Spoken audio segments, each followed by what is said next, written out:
Define parameters of program. Olá, eu sou a Priscila Franco, voz da Michael Burnham, e você está ouvindo um podcast da rede Trek Brasilis.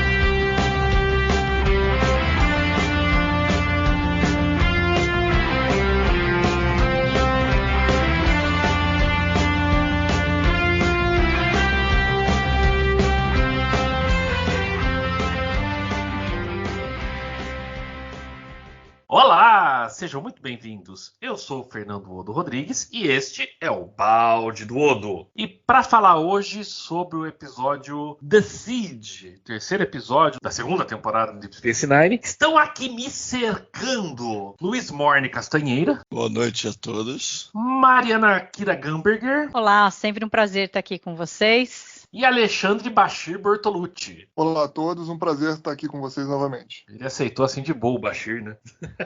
Decide o episódio histórico na história da franquia, porque nunca tinha tido um episódio parte 3 na franquia até então, né? E esse é o episódio que vai concluir a trilogia do Círculo, que na minha opinião é um pouco inferior aos anteriores, mas vamos ver o que os nossos juízes aqui têm a dizer sobre esse episódio. Então vamos lá. Ale, impressões iniciais. Então, eu tenho uma opinião um pouco diferente da sua. Para mim, Decide é o segundo melhor episódio da trilogia. Ele só perde para The Homecoming, que eu achei melhor. Esse episódio foi dirigido também pelo Rinich Cope, que também havia dirigido The Homecoming. Eu acho um bom episódio, considero ele como se fosse um telefilme, né? Pela quantidade de dinheiro que foi gasto nele, principalmente nos efeitos especiais. A gente tem várias cenas aí que usaram efeitos especiais, né? O Odo lá se transformando algumas vezes, algumas cenas de batalha usando efeitos visuais ali, enfim, a Kira com a Dax naquelas naves pequenas, enfim, houve um gasto razoável de dinheiro com esse episódio. E eu acho que foi o payoff de tudo que a gente viu ali, né? Na parte 1 e na parte 2. A gente teve,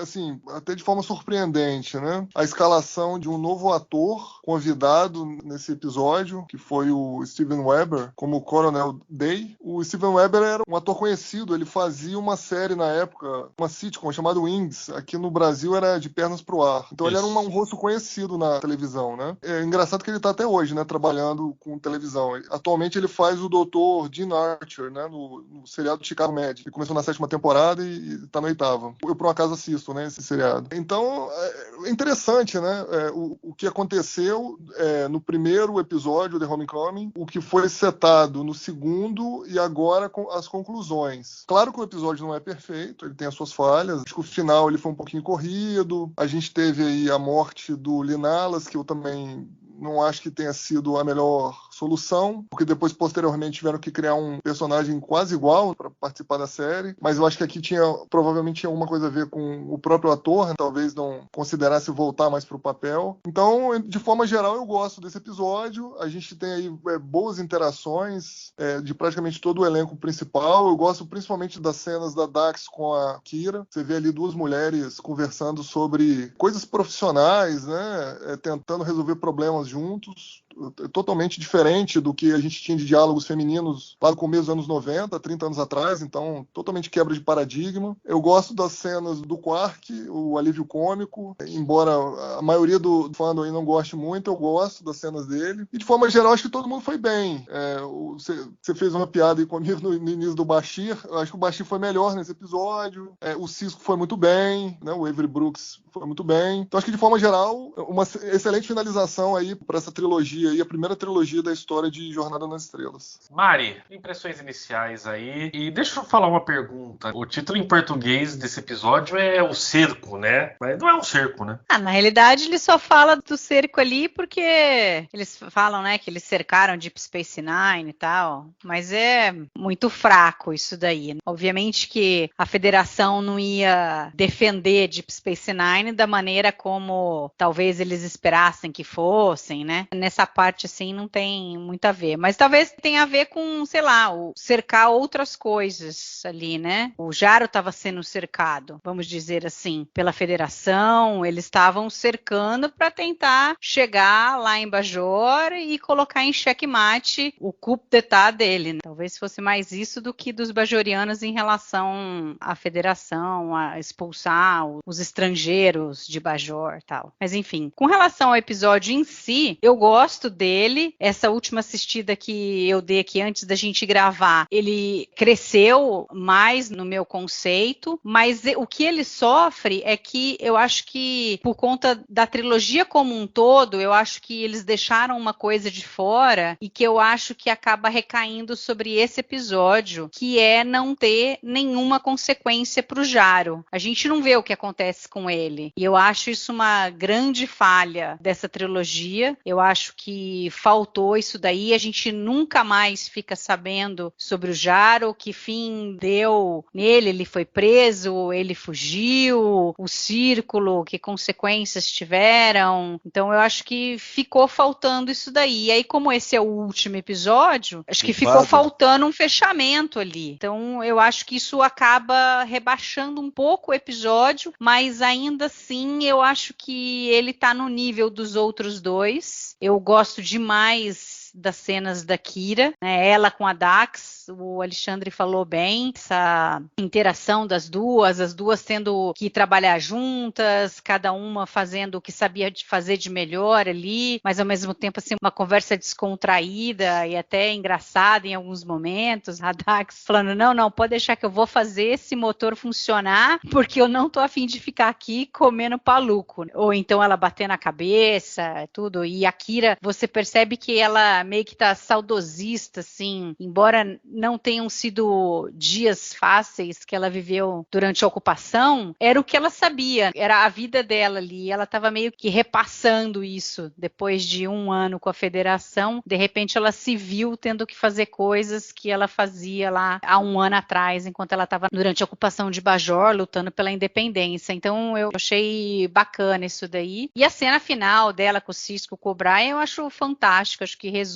bem ali o episódio, ele falando que em Bajor, né, tem muitos heróis e que ele estava sentado na frente de uma, assim, é de arrepiar, assim. Eu gosto demais dessa cena. Depois a gente fala mais sobre isso, sobre heróis e etc. Eu acho que é tipo a conta do chá. Eu acho que o que o episódio faz não faz nem menos do que poderia fazer, visto como a coisa estava caminhando, e nem é particularmente brilhante no que ele tem que concluir. Eu sinto falta nessa trilogia da coisa do povo, né? A gente não tem uma voz do governo provisório, uma voz clara, né? Tem o golpista. Povo. Então a gente não tem muita noção do que o povo está pensando, né? A gente não vê nenhum tiroteio, nenhum morteiro. A gente não vê o que o povo está sentindo, como é que ele está vendo o noticiário, assim. Isso aí eu acho que faz muita falta, pelo menos para mim faz muita falta. Do governo provisório a gente tem, o Jaro é um ministro, mas é um golpista, ele quer dar um golpe. Então também não seria a figura ideal, teria que falar com outro ministro para tentar dar um contraponto, discutir um pouco isso, qual é a situação política atual, o que o povo quer, por que o círculo está seduzindo parte da população, daí vai. Isso aí eu sinto falta da trilogia como um todo. Realmente o Jaro,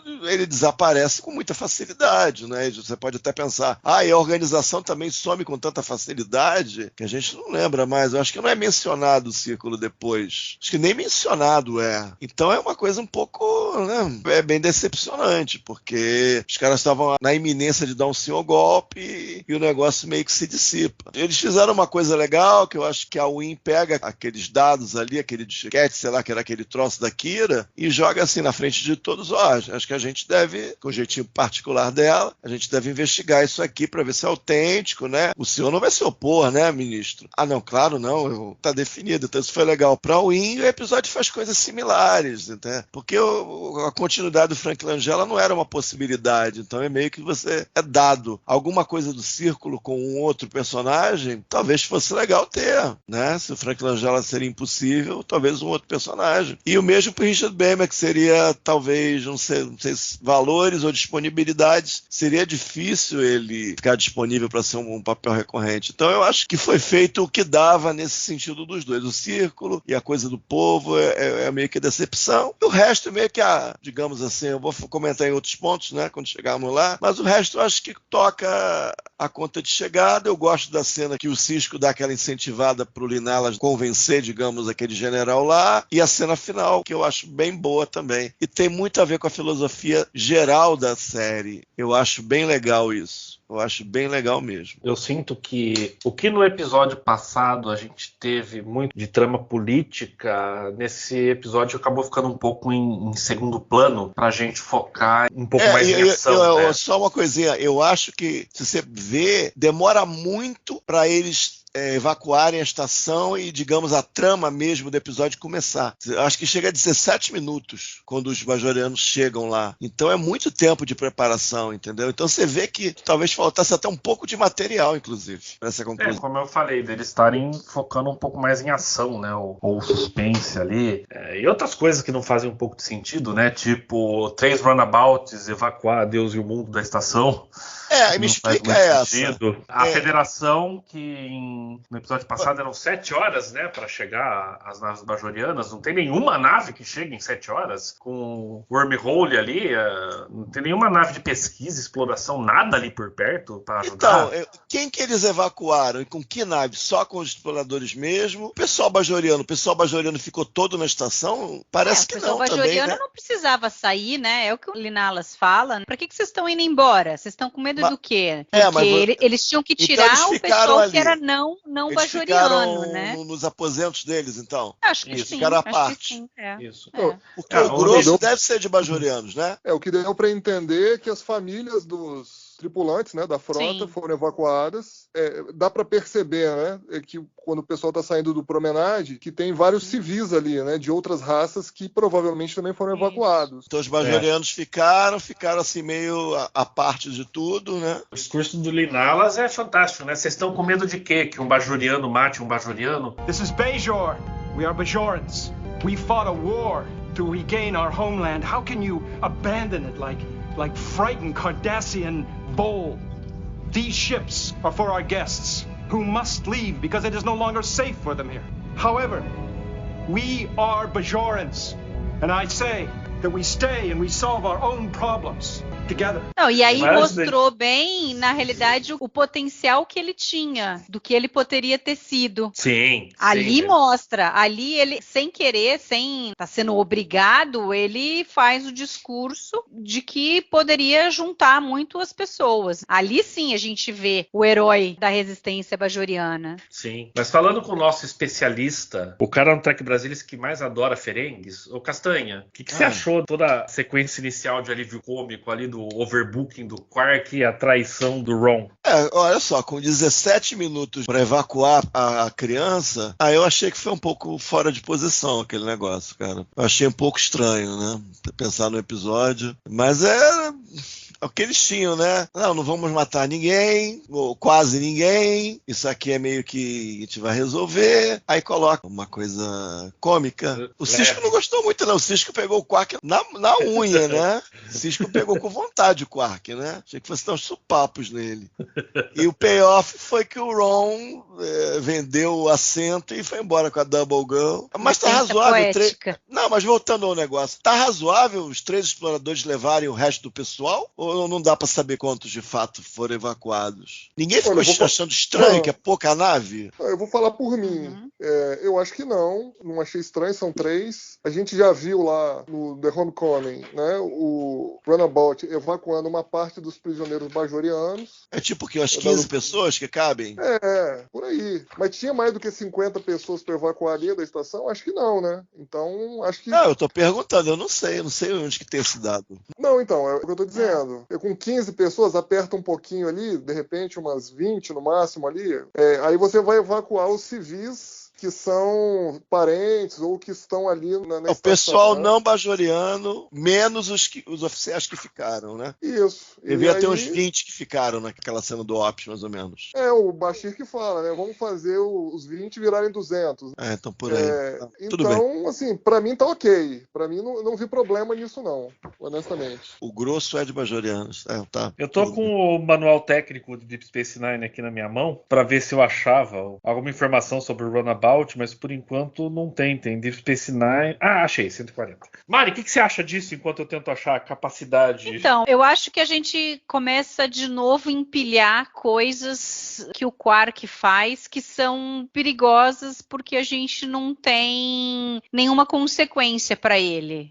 Além disso, isso era eu uma achei coisa mal colocado, séria, né? além disso, né? Era uma claro. coisa séria, as pessoas querendo sair com medo e o Quark querendo capitalizar em cima disso. Então, no fim, ele pagou ficando na estação ali, o irmão tendo vendido o lugar dele, mas aí assim, a licença poética ali, mas no fim das contas não significa nada pro Quark, né? Não teve nenhuma consequência. Então eu acho que é meio perigoso. Eu não lembrava disso e eu acho que a tendência é toda hora ter essas coisinhas e a gente, sei lá, eu pelo menos nunca tinha parado para pensar que, quando é que o Quark vai sofrer as consequências do que ele faz. Mas acho que tem algumas coisas interessantes nisso daí. A gente estava conversando antes de gravar, o Castanha me perguntou se o Ron tendo dado o lugar do Quark para uma Double Girl já era um prelúdio para o que vem pela frente, né? Não tinha como não lembrar da Lita, nesse caso. E a outra coisa que eu gosto da cena, apesar de não gostar dessa história do Quark que eles fizeram e tal, eu gosto da cena na hora que ele tá indo embora do Ops, depois da confusão toda, ele fala assim,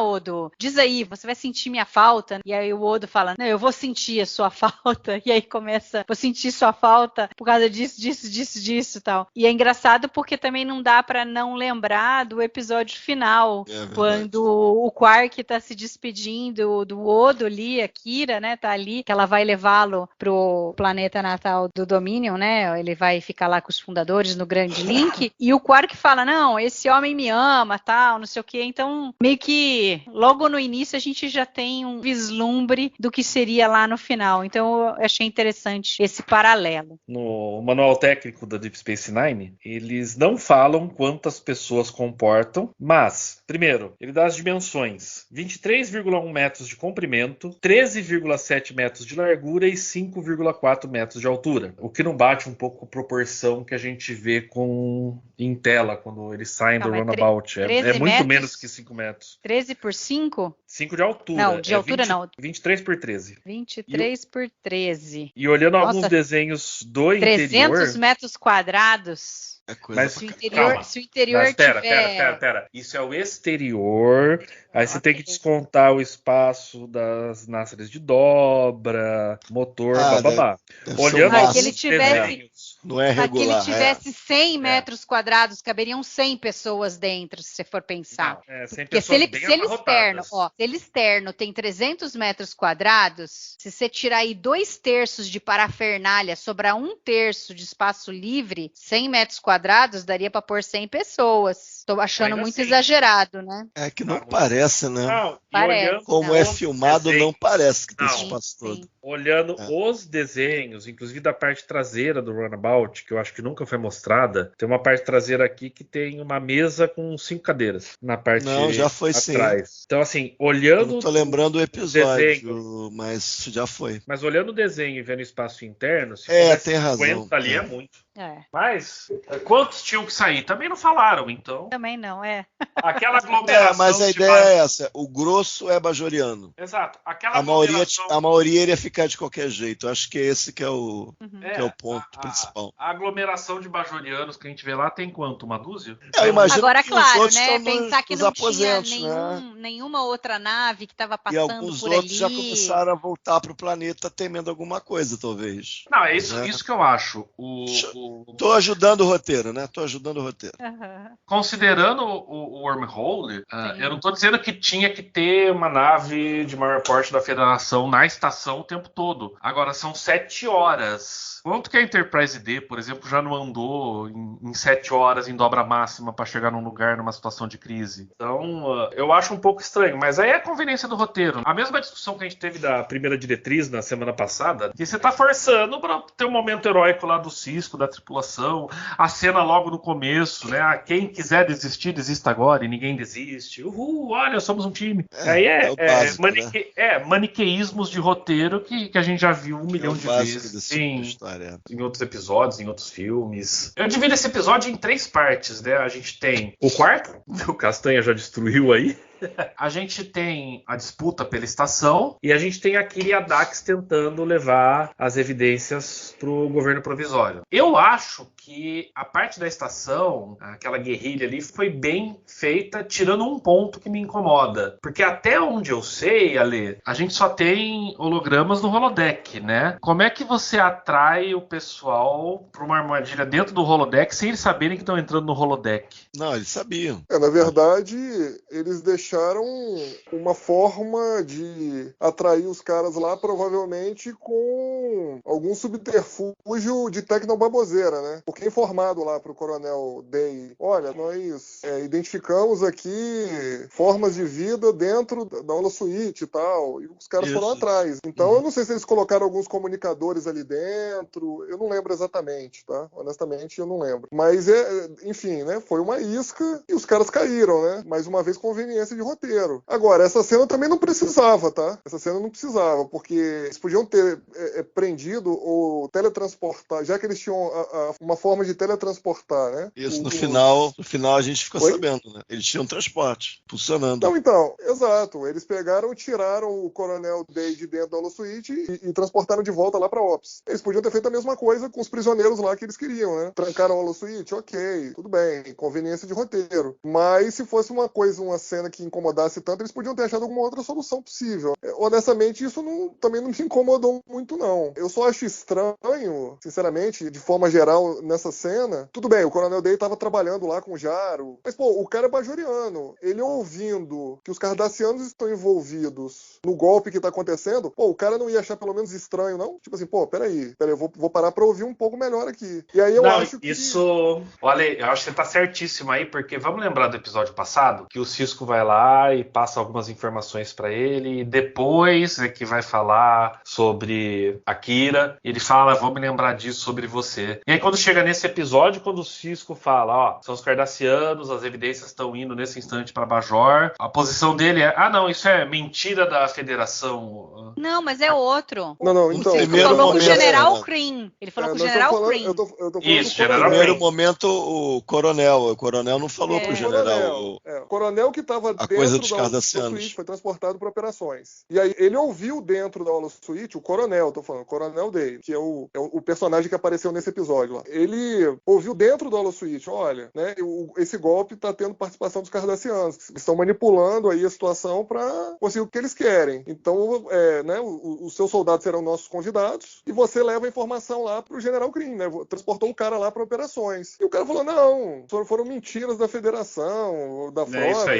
É isso aí. Então, mas o cara, assim, de boa, assim, né? A gente olhando de forma racional. Por mais que o cara estivesse do lado do Jaro, por mais que o cara tivesse interesse lá, qualquer que seja, no golpe, o cara passou 60 anos numa ocupação. É mais ou menos chegar pro judeu e falar assim, ó, cara, os nazistas aí estão querendo ajudar vocês aí, de alguma forma, a construir Israel, dando armas estranhas. Aí, pô, os caras não vão parar pra pensar, não? Ó, peraí, vamos olhar melhor isso aqui, então. Fazendo uma analogia, né? Meio esquisita a analogia, mas enfim. Eu acho que essa parte ficou estranha, porque aí né, é o maniqueísmo aí que você comentou, Fernando. Aí o cara virou o vilão maniqueísta de ocasião aí, né? O Coronel Day. E aí tem o desfecho dele lá no final, enfim, matando lá o Linalas, tal, sem querer. Depois eu fiquei me imaginando, né? O cara matou, teoricamente, o maior herói vivo de Bajor. Coitado desse cara na cadeia, né? Esse cara ia virar noiva na cadeia de todo mundo, né?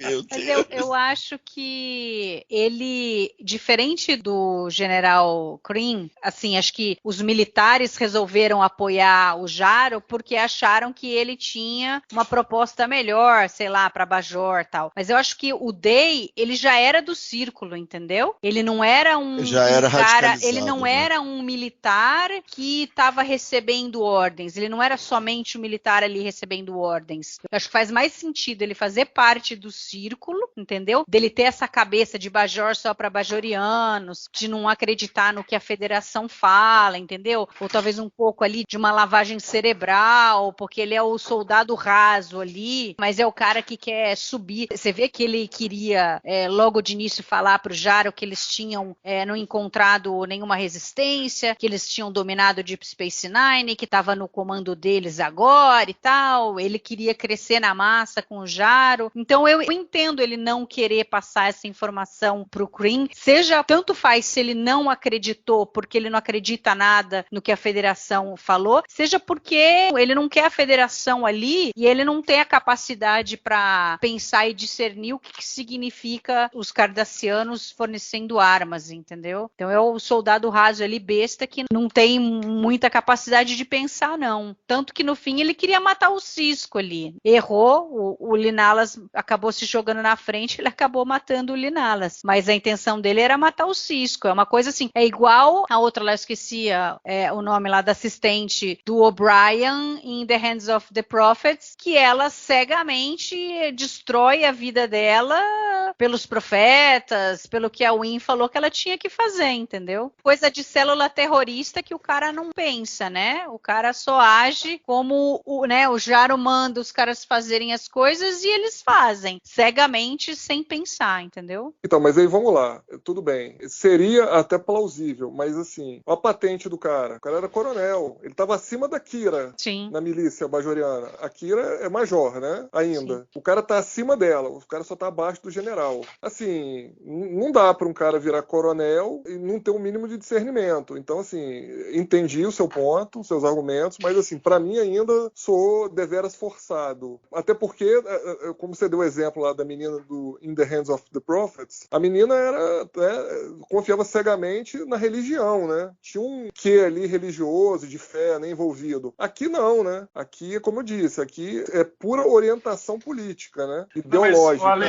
Mas numa organização como o Círculo, a estrutura lembra um culto, eu acho. Eu acho que não tá tão diferente, assim. Eu imagino que esteja tão diferente. Peraí. Deixa eu só falar uma coisa. Essa questão da religião às cegas é um pouco relativa nos episódios. Por quê? Vamos pensar no In the Hands of the Prophets, a menina lá. Não, ela fez isso porque ela era cega pela religião, não sei o quê. Mas ao mesmo tempo, em princípio, tudo que ela fez foi contra o emissário dos profetas. Que não faz sentido, entendeu? É meio maniqueísta isso, porque vou fazer isso, a minha religião, não sei o quê, mas peraí, o que eu tô fazendo não é o que o emissário dos profetas quer. Não faz sentido, na minha opinião, entendeu? Porque daí você tem aquele pessoal que não acredita que o emissário seria o Sisko. Como que um cara que não é bajoriano pode ser o emissário, entendeu? Aí é o pessoal mais ortodoxo, você pode trabalhar com esse lado. Fora que a Wynn... da patente aí, a gente tem que lembrar que faz um ano que Bajor passou a ser independente. Eu acho que foi meio arbitrário isso daí. Quem é general, quem é coronel, quem é major, porque não existia mais o exército bajoriano, né? Aí, sei lá como é que eles dividiram, talvez um pouco como eram as divisões nas células de resistência, os caras que talvez tivessem sido mais proeminentes na luta, acabaram virando general, entendeu? Então, difícil a gente saber ali qual o mérito do cara. E outra, se o Jaro ali tinha um poder como ministro e tal, você via que ele tinha uma influência na parte militar. Ele podia ter... Sim, claro. Ele não ia fazer com que subisse alguns ali que eram aliados dele. Então, o cara pode ter virado coronel. E até esquisito, porque isso é uma coisa meio esquisita do episódio. Como esse coronel peita e às vezes faz as coisas à revelia do general. O general fala que não queria que dividisse, que ele saísse à procura das pessoas para não dividir as tropas. E aí o coronel Day não quer nem saber. Fala, não, eu vou procurar e achar esse pessoal aqui. E manda o povo ir, entendeu? Então é meio esquisito ali, né? A linha de comando ali, ele não respeita muito, não. Então vai saber o quanto ele tinha poder ali por conta do próprio Jaro. Porque nos falta algumas informações, né? Exato. Como é que o Ficou Jaro faltando radicalizou muita coisa. essas pessoas, como é que era o treinamento do círculo, conhecer mais uns tenentes do círculo. Infelizmente não teve esse material. A gente está tentando aqui completar as lacunas. Né? Quando a gente tenta completar, a gente pode até achar coisas, né, razoáveis que justificariam, mas não é isso que a gente vê em tela. A gente tem que imaginar, né? Então, nisso o Alexandre tem razão de que a coisa fica esquisita nesse sentido, não, assim, né? É uma coisa meio bidimensional. Para funcionar, eu tenho que imaginar que esse coronel era um cara radicalizado, via a federação como uma espécie de demônio, não acreditar nada que viesse da boca do Cisco, Bajor para os bajorianos, e daí pra frente, entendeu? É uma coisa meio bidimensional, mas infelizmente é um certo tema atual por aí, né? Então, infelizmente. Acho que 30 anos atrás eu acharia mais bidimensional do que acho hoje, infelizmente. Tem isso, né? A gente tem algumas coisas de extremismo um pouco mais modernas. Mas para fechar essa parte da estação, eu acho assim, que desde o primeiro episódio a morte do Linalas estava telegrafada. Você sentia isso, Mari? Eu sentia, porque ele não queria estar ali. E a gente... É que assim, o Aira fala depois, lendo, né? E aí, com a justificativa dele, a gente percebe o que aconteceu. Ele fala que tinham 2 motivos pelo qual ele quis matar o Linalas. Primeiro, que ele queria complementar o arco do herói que vai se sacrificar, tal. Então, ele era um homem vivendo uma mentira, precisava de redenção, então isso precisava envolver um auto-sacrifício. E a outra coisa é que ele não sabia se poderia trazer o ator novamente para ser recorrente. O que é engraçado porque depois eles substituem ele pelo Shakar, que apareceu só em 3 episódios. Então, será que não teriam sido capazes de trazer o Richard Beymer para mais 3 episódios? Mas, enfim. Eu acho que daí, por conta deles já terem decidido que ele ia morrer no final, a gente vê, principalmente no segundo episódio, que ele ficou sem função ali.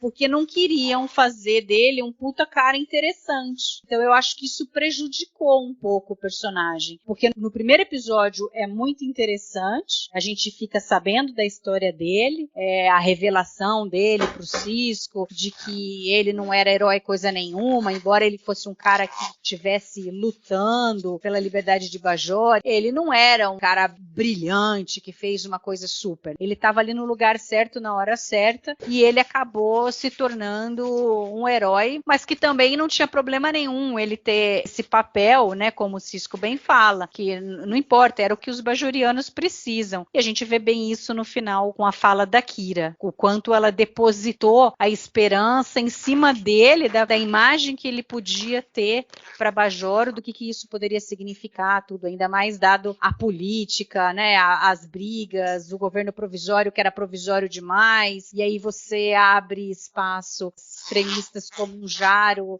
tentar chegar ao poder não pelas vias democráticas. Só que daí, no segundo episódio, ele fica meio de lado, é como se ele não precisasse estar ali, ele não tem função nenhuma, né? A gente até comentou que ele fala, não, eu vou usar os meus contatos lá para tentar descobrir a Kira, mas aí isso não tem um payoff, não é ele que descobre onde a Kira tá. Então, sabe, ficou assim. Então, eu acho que por conta disso, principalmente do segundo episódio, a gente vê que ele não tinha muita função mais ali. Que é uma pena, porque o Peter Alan Fields fala, né, que ele não concordou com a morte do Linalas, porque, assim, você primeiro banalizou Homecoming, toda a história que você criou pro cara ali, e você acaba voltando a estaca zero. Você, de novo, não tem ninguém em Bajor pra tomar as rédeas e colocar o planeta nos eixos, tirar ele dessa fase de transição aí super difícil de sair de uma ocupação e se tornar livre e você conseguir fazer com que a democracia seja válida e que o planeta cresça e tudo mais. Então isso foi ruim, porque você cria um personagem, o personagem era interessante e ao mesmo tempo você degrada o personagem. Nesse último episódio, de novo, acho que ele volta a crescer. Eu acho que aquela cena lá, né, que eu já comentei, dele falando pros bajorianos, tudo é muito, assim, significativa. Mas aí, a hora que vem aquela conversa do Sisko, que foi super bonito o que ele fala, mas também você vê que no fim acabou se perdendo. Que ele fala assim, você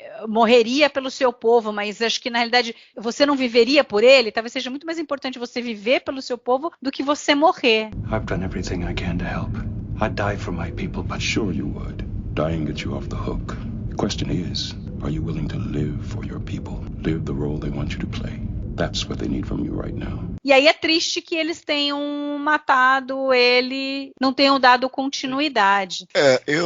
Parece que é um herói, um personagem que tinha ideia pro começo, tinha uma ideia vaga do fim, né? Não tinha uma ideia do meio. Mas a forma que o Rich Bateman interpretou e como eles venderam no primeiro, fica aquela noção da pessoa que meio que tá vivendo uma prorrogação da vida, né? Pessoa que tá querendo um tipo de liberdade, tá querendo ir para outro plano. Então eu, entendendo nesses termos, essa fala do Sisko viver, porque ele não foi um suicídio, ele agiu impulsivamente para salvar o Sisko. Então eu vejo tristeza nisso, né, porque eventualmente ele poderia ter vivido por Bajor, e esse final, essa redenção que ele encontra salvando o emissário, salvando alguém que iria cuidar de Bajor eventualmente, dentro do perfil dele, dentro das obrigações, do arco de personagem dele, eu gosto disso. Então eu gosto da ideia inicial, dele ser um herói, não é por acaso, meio que por acaso, mas tem um escopo que não é dele, né? É uma lenda maior do que os fatos. Eu gosto dele meio que tá vivendo uma prorrogação de vida, né? Que tá querendo ou sumir ou desaparecer no infinito, e essa tristeza aí dele não ter tido oportunidade de viver, porque no fundo ele não se matou, ele se deu a vida pelo Sisko, que teria papel importante com o Bajor. Então no fundo eu gosto do personagem. É estranho, poderia ter ficado de uma maneira, poderia, o ator é bom, eu acho que no personagem poderia ser trabalhado de maneira interessante. Mas aí fica também a ideia de que na cabeça do pessoal de Asnar eles queriam mais adversários do que aliados em Bajor, né? Então talvez essa mentalidade fosse problema também, que eles não conseguiam se resolver nesse sentido. Mas no fundo é um personagem que eu tenho essa lembrança interessante, a cena final é muito legal, porque o O'Brien que tem essa experiência de soldado mesmo, especialmente com os cardassianos, começa a falar do óbvio, aí o Sisko corta e aí fala. Apesar que é um tema que, apesar ecoado no final do episódio, que apesar de ser um roteiro escrito pelo Michael Piller, é uma coisa que permeia a série toda, tem momentos assim. Então tem muito do Era Aberto também. Então eu acho legal. Então essas partes, meio um pouquinho desconjuntada, principalmente no ato final, e talvez poderia ser um personagem melhor aproveitado não tendo morrido, mas várias coisas eu gosto desse arco aí do Linalas dentro da trilogia do Circo. Indo agora para a que eu considero a parte mais fraca do episódio, né, que é a missão da Kira e da Jadzia de levar as evidências lá para Bajor. Por que eu considero a mais fraca? Porque é aquele negócio que os empecilhos e as dificuldades que elas vão encontrando é só para dar o tempo necessário para elas chegarem lá só no final do episódio. Sim, essencialmente eu vejo dessa forma. Eu acho que tem uma interação entre as personagens muito legal, mas em termos de trama acaba não funcionando tão bem. Você pensa dessa forma, Lê? Assim, eu particularmente gosto, tá? Eu acho interessante. Eu acho que foi bem construída. A única coisa que eu acho é que ela foi um pouco apressada. Foi condensada numa quantidade de tempo muito exígua dentro do episódio. O Luiz já comentou aí, né, que o negócio começou a acontecer aparentemente do segundo terço do episódio pra frente. Então eu acho que se a gente for colocar isso... Primeiro, a questão da evacuação da estação, a gente viu lá que, em teoria, começou no episódio anterior, no Círculo. E a gente teve aqui durante, 15 minutos aí o desenrolar disso. A parte da Dax e da Kira, primeiro elas tinham que pegar uma carona num runabout para chegar na Lua lá para encontrar aqueles caças pequenos. Então ali já tinha uma premissa de tempo específica. Depois a Dax teria que consertar, fazer um desses caças de fato funcionarem. E depois teve a batalha com a milícia bajoriana e elas caíram lá em Bajor. Eu acho que, assim, a trama em si foi legal. O problema que eu acho é a questão da cronologia, né? Elas fizeram em pouquíssimo tempo muito mais do que aparentemente daria para fazer, né? E ainda acabaram desfazendo o golpe lá em Bajor, né? Chegaram lá para apresentar as evidências lá que os cardassianos estavam participando ativamente lá do golpe. Então, assim, não me incomodou, tá? Assim, a trama em si. Me incomodou a rapidez e o desenrolar dela, né? Eu acho que, não sei, o próprio Winnet Colby comentou, né? Que durante a direção desse episódio que ele sentiu que, sei lá, as 3 partes podiam ter sido condensadas em 2, outra vez 2 partes e meia. Então, talvez uma parte, né, disso que aconteceu nesse episódio, da trama entre a Kira e a Dax, e mesmo o Sisko lá preparando para a evacuação da estação, poderia ter sido colocado, de repente, um pedaço no episódio anterior, né? Então, talvez essa quebra, né, de histórias entre os 3 episódios, como foi, obviamente, uma escrita colaborativa, poderia ter tido um pouco mais de atenção. Mas, assim, eu confesso que não me incomodou tanto, não. Eu gostei, tá? Gostei dessa história, mas, como eu disse, poderia ter sido condensado num intervalo de tempo maior em tela, né? Vai lá, Mari, defende o segmento. Você tem alguma dúvida?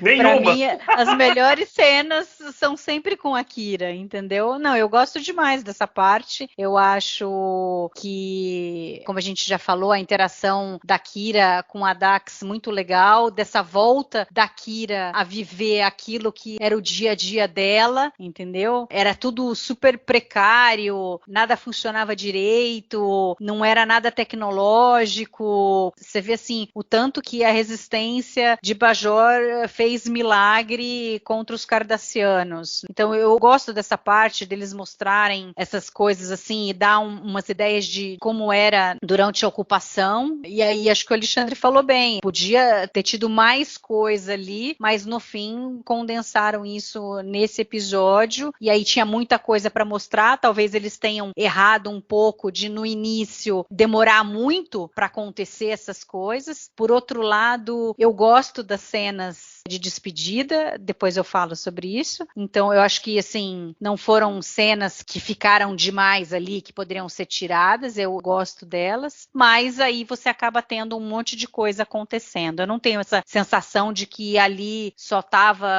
para fazer, encher ali para dar tempo de chegar no final. Eu gosto como eles fizeram, gosto delas entrando na Câmara dos Ministros, que remete à visão da Kira que ela teve com o orbe, que o pessoal tudo falando em volta dela. Então eu gosto bastante dessa parte. E essa coisa do herói, porque a Kira foi lá, ela que foi levar as provas, o tanto que a gente vê o que ela fez durante a ocupação, né? E aí é legal que a gente vê assim, o verdadeiro herói é aquele que não age como um herói. Ele não faz as coisas para ser um herói. Ele faz as coisas porque ele acredita que ele pode fazer o melhor, que ele luta por um ideal, pela liberdade, e nesse sentido o Linalas era um herói e você vê que a Kira é uma heroína, e ela não reconhece isso nela, e eu acho isso legal também, faz parte do personagem e do crescimento dela, talvez não se dá o valor que ela poderia se dar, ela vê no Linalas o cara que poderia ser tudo para Bajor, mas ela não vê nela que ela poderia ser. Na realidade, qualquer bajoriano que lutou ali na resistência poderia ter esse papel, poderia fazer qualquer coisa para melhorar Bajor. E a Kira está fazendo. Ela trabalhando ali na estação, ela sendo a oficial de ligação, ela tendo esse contato com a federação, aprendendo o que é a federação. Ela está trazendo isso para Bajor.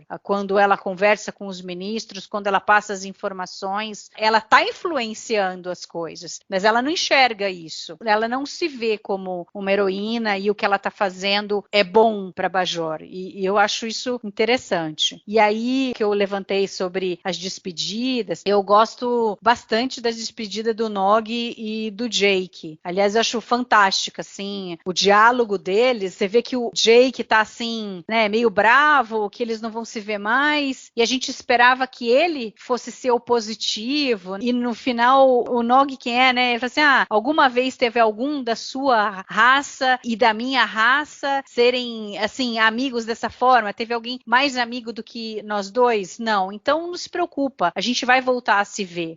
Well, this'll be over in no time. We'll be back in school driving Mrs. O'Brien crazy in a few days.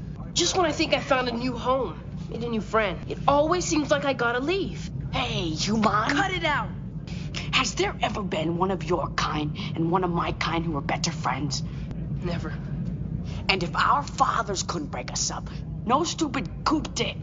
Coup did. Coup d'etat. It's French. Well, no stupid French thing will either. We'll see each other again soon.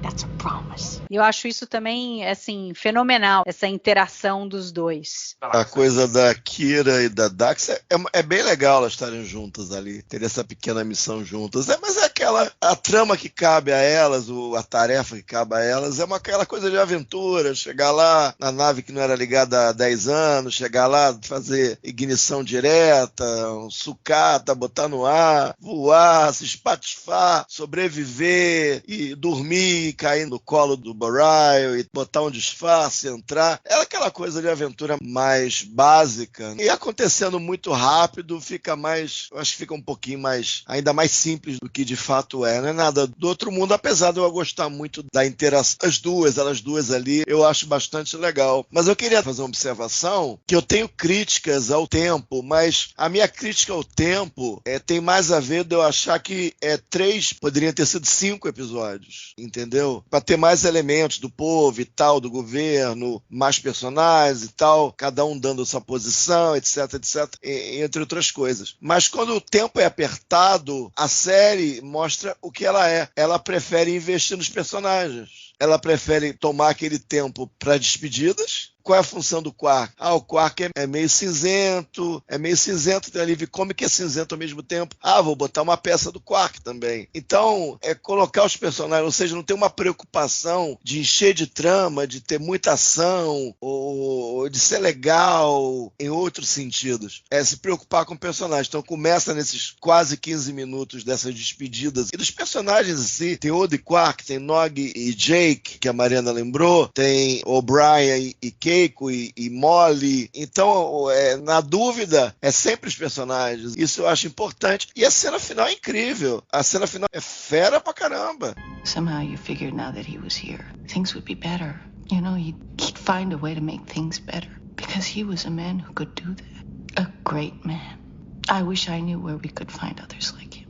Major, there are heroes all over Bajor. I'm sitting with one. I'm sorry, I don't feel like celebrating tonight, excuse me. Porque a Kira não consegue se ver como uma heroína. Isso é que é maneiro. Ela não consegue se enxergar. E ela tá muito triste que o Renalas morreu, né? Aí o O'Brien, né? O'Brien, quem é o O'Brien? O soldado veterano que é o homem comum. Ele tá falando como homem comum. Aí o Sisko, não é isso. Aí ele fala a história. É muito legal. Esquecendo um pouco a trama, né? Do que teria que ser sido feito ou não. A atitude da série é muito legal. Eu acho isso muito legal. Muito bacana. Mari, aquele momento de qualquer coisa que a gente não falou ainda que você queira agregar. Nossa, acho que tudo que eu tinha anotado aqui a gente falou. Pode ser que o pessoal falando aí, talvez eu lembre de mais alguma coisa. Ale, alguma coisa que a gente não falou? Vai mais como curiosidade, né? A gente estava falando aí do Coronel Day, o Steven Weber. Ele, depois em 1998, ele viria a ganhar um Saturno, né? Do Saturn Awards, pela minissérie O Iluminado, né? Do Stephen King. Que é a mesma história lá que o Stanley Kubrick filmou em 1980. 1980, com Jack Nicholson. A diferença é que o filme de 1980, ele concorreu ao Saturn e não ganhou, não levou. E esse rapaz que fez o Coronel Day, o Steve Weber, ele ganhou pela minissérie para televisão, né? Então, interessante. Outra curiosidade desse filme iluminado de 1980 é que a Shelley Duvall, ela tinha sido nomeada ao Razzie Awards, né? Aquele prêmio de tipo framboesa de ouro, né? E a nomeação dela como Razzie Awards foi retirada agora em 2022, porque a diretoria lá do Razzie Awards descobriu que ela tinha sido assediada pelo Stanley Kubrick nas filmagens. Então retiraram essa nomeação de framboesa dela, entendeu? Só uma curiosidade aí, não tem muito a ver com o episódio, eu só puxei um pouquinho aí por causa do Steven Weber, mas achei interessante. De resto, vocês já falaram tudo sobre o episódio. Na estação, quando eles estão se preparando para lidar lá com a trupe de bajorianos invasores, eu gosto da interação deles, vi os comunicadores, do O'Brien, que ao invés de sintetizar um negócio legal, e o Cisco fala, pô, podia ser uma sopa de não sei o quê, um gosto mais de chefe, né? Nós, o O'Brien, né, que foi soldado, sintetizou rações de emergência. Aí o Bashir abre o troço e cheira mal, né? Não, vocês têm que agradecer ao chefe Miles O'Brien, que vocês vão comer isso por 3 dias. Esse tipo de coisa eu acho legal pra caramba. Eu acho que às vezes a trama é meio fubá, mas você gosta desse molho dos personagens e acaba te levando de algum jeito. Eu acho legal. E desse molho eu achei o Bashir também um pouquinho melhor essa semana, com um pouquinho mais de vida também. Eu achei que foi posto para um uso melhor. Achei legal. E é engraçado que ele fala, não, porque quando eu estava na academia, eu criei, né, uma barra muito mais nutritiva e muito mais gostosa. E essa aí eu achei razoável, achei até engraçado. Né? Porque meio faz muito sentido na genialidade dele, né? Dele ser capaz de fazer esse tipo de coisa. Entendeu? Achei legal. E eu lembrei de uma coisa que o Castanha, na realidade, falou mais en passant, assim, mas eu gosto muito da interação da Wynn com o Jaro, né? E a Wynn ali, quer dizer, ali era a Câmara dos Ministros e ela estava lá. Por que ela estava lá? Porque ela é uma vedette que está na Câmara dos Ministros. Câmara dos Ministros não era só para ser os políticos, e ela já se metendo. Ali a gente vê como Bajor não estava conseguindo separar muito a religião da política. E a gente vê mais para frente como a Wynn, já como Kai, ela tenta, acho que ela já era Kai, né, em Shakar? Já era, cara. Quer dizer, ela tentando ali juntar eleita. Os dois poderes e ser eleita também como primeira-ministra. Então é interessante como ela tá sempre ali tentando ter o máximo de poder e como ela deu um golpezinho no Jaro. A hora que ela viu que o Jaro ia se ferrar, que tinha dado ruim, ela não teve nenhum pudor ali em queimar o cara. E eu acho que ela sai de uma maneira legal, porque a face pública tá bem posta, né? Eu acho que ela sai de uma maneira bem legal. E você vê que o Vedek Bryle entra com as duas, aparentemente sem nenhum tipo de, como é que fala? De revista, né? Elas entram... Sim. Sem nenhuma identificação, presumivelmente. Sim. Ou seja, tem essa coisa meio promíscua, vamos colocar assim, da religião e do poder político ali, instituído, né, em Bajor. Né? Tava bem bagunçado mesmo. Então, por isso porque faltava... é uma coisa que a gente não sabe, por exemplo. A gente poderia imaginar que o governo provisório meio que pode ter sido preso pelos militares. E isso não é falado em nenhum momento. Porque se você vai dar um golpe, você vai tirar quem está do poder. E aí não tem como. Os militares tinham que pegar o governo provisório e colocar em algum lugar, prender em algum lugar, não deixar os caras poderem se comunicar com ninguém. Mas isso não é falado, né? Isso que você falou que precisava ter 5 episódios, eu concordo. Eu acho que faltou isso muito aí não tá a claro, gente falar não. mais sobre isso. Eu acho que eles teriam que marchar, chegar onde eles estavam, aí prender, eu acho. Não tá bem claro pra mim se ali já tinha um golpe, né? Se ali já tinha o golpe estabelecido, né? Ali parece que o Jaro já ia tomar meio que o poder. Ele ia lá, sei lá, os ministros iam meio que, parece que eles iam votar e ele seria, tipo, eleito, né, primeiro-ministro do governo, alguma coisa assim, né? Entendi. Isso faltou um pouco, acho que precisava ter tido ali para completar a história. Muito bem, para fechar, Ale, sua nota para Decide? Eu dou 3. Se tivesse 3 e 1/10, eu teria 3 e 1/10, porque ele foi um pouquinho melhor que o anterior. Mas não tem, a gente dá 3. Mari, sua nota para Decide. Vou dar 3,5, porque daí vai ficar com 3,5 os 3 episódios e a trilogia fica aí na média pra mim como 3,5 estrelas. Castanha. 3 estrelas. Eu fico com 2,5 estrelas para Decide. E vamos ficando por aqui. Terminamos a trilogia do Círculo. E daqui 15 dias estaremos de volta com o próximo episódio da série. Brigadão, Castanha. Valeu. Brigadão, Mari. Falou, gente. Obrigada. Brigadão, Alê. Valeu, até a próxima. É isso aí. Fui!